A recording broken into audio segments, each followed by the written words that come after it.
우리가 다이어트나 성형을 하기 전에 긁지 않는 복근이라는 말이 있는데요. 가로도 길고 세로도 길면 눈이 크다고 볼 수 있겠죠. 그 사람이 유리합니다. 저 이 눈처럼 해주세요 라고 절대 그렇게 되지는 않습니다. 가격만 보고 결정하는 경우가 있는데 재수술하러 오시는 분들이 꽤 많습니다. 안녕하세요. 크리스탈 성형외과 정원장입니다. 얼굴 성형에서 가장 많이 하는 부위는 어디일까요? 요즘은 10대 고등학생 분들도 방학 때 많이 와서 하시는데요. 바로 눈 성형입니다. 우리가 다이어트나 성형을 하기 전에 긁지 않는 복근이라는 말이 있는데요. 그래서 환자분들이 오셔서 상담받으시면 이 사람 눈 성형하면 잘 될 것 같다. 이 사람은 효과가 좀 적을 것 같다. 이게 의사로서의 시선과 감이 있거든요. 이게 대부분 맞습니다. 오늘은 어떤 분들이 눈 성형을 했을 때 효과가 드라마틱하게 나는지 3가지 유형을 말씀드릴 테니까 수술 결정하실 때 참고하시기 바랍니다. 우선 첫 번째 케이스는요, 눈 피부가 얇거나 지방이 적은 분들입니다. 쌍꺼풀 수술을 하게 되면 결국 쌍꺼풀 피부를 가지고 접는 역할을 하게 되는데요. 그렇게 보면 두꺼운 피부 같은 경우에는 두꺼운 이불을 접는다고 생각하시면 됩니다. 그러면 아무래도 그 눈 자체가 소시지 눈처럼 보인다고 하는 그런 두꺼운 피부에는 조금 불리하겠죠. 그러다 보니까는 피부가 얇은 사람들은 그만큼 라인이 부드럽고 자연스럽게 나옵니다. 그래서 피부가 두꺼우신 분들은 가급적이면은 크게 돋보이는 것보다는 얇고 자연스럽게 하시라고 제가 권유를 해드리고요. 거기다 덧붙여서 눈에 지방이 많으신 분들은 지방을 같이 제거함으로 해서 그나마 좀 보완하는 역할을 하기도 합니다. 눈 피부가 얇은 분들은 금방 좀 풀리진 않나요? 피부가 얇다고 해서 그 쌍꺼풀이 잘 풀리거나 그러지는 않습니다.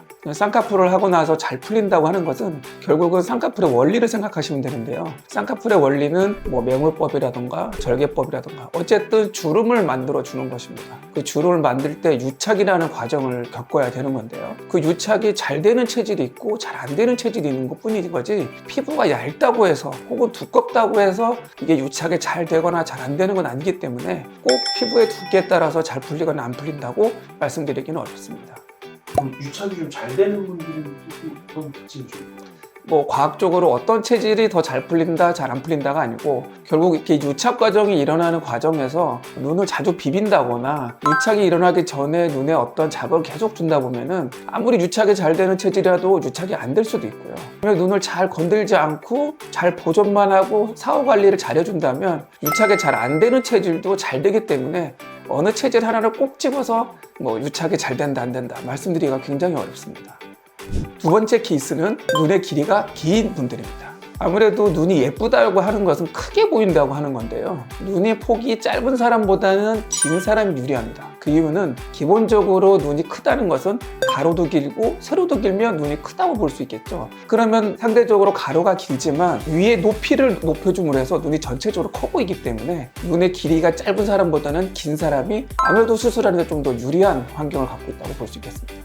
그렇다고 해서 무조건 큰 게 좋은 건 아닙니다. 제가 상담을 하다 보면 눈이 예쁜 사람들 연예인 사진이나 아니면 인스타에 올라온 사진들을 캡처를 해가지고 오셔서 저 이 눈처럼 해주세요 라고들 하는데요. 절대 그렇게 되지는 않습니다. 왜냐하면 눈 쌍꺼풀이라는 것은 우리가 그림을 그리듯이 쌍꺼풀을 만드는 게 아니라 본인의 갖고 있는 골격을 토대로 해서 몇 군데 포인트를 잡아주면 그게 자연스럽게 잡히는 그 라인을 따라 수술을 하기 때문입니다. 그럴 때마다 말씀드리는 것이 우리나라에서 제일 예쁘다는 연예인 눈과 제일 예쁘다는 사람의 코, 제일 예쁘다는 사람의 입을 다 조합해보면 이상한 얼굴이 탄생하게 됩니다. 그거는 결국 눈이 무조건 크다, 아니면 이 쌍꺼풀이 예쁘다, 이게 중요한 게 아니고요. 자기 얼굴이 갖고 있는 골격 형태, 그거에 따라서 결정되기 때문에 무조건 크다고 좋은 건 말할 수는 없습니다. 세 번째 케이스는 눈동자를 눈꺼풀이 덮고 있는 케이스입니다. 이 경우에는 우리가 흔히 얘기하는 좀 졸린 눈이라고 할 수 있는 케이스도 비슷하게 볼 수 있는데요. 졸린 눈은 상대적으로 눈을 잘 못 뜨는 경우입니다.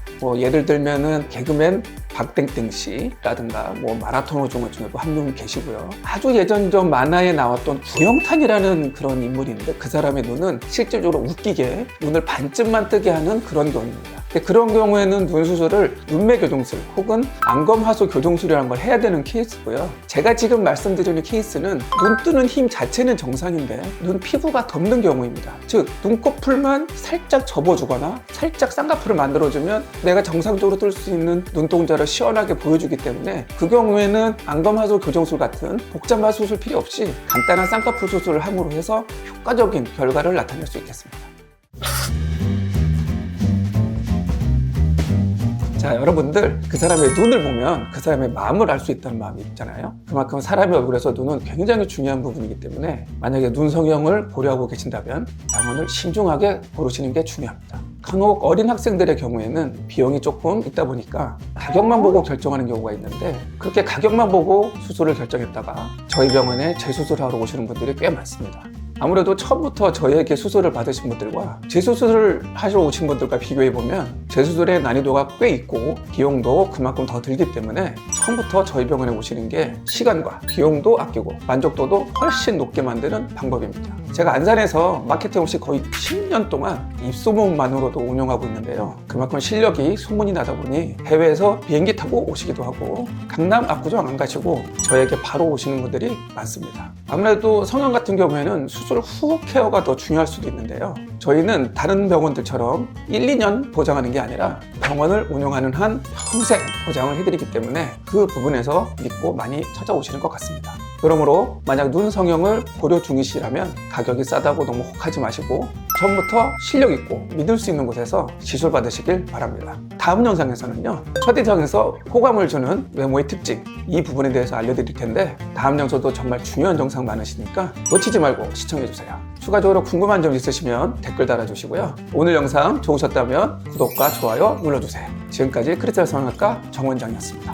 안녕.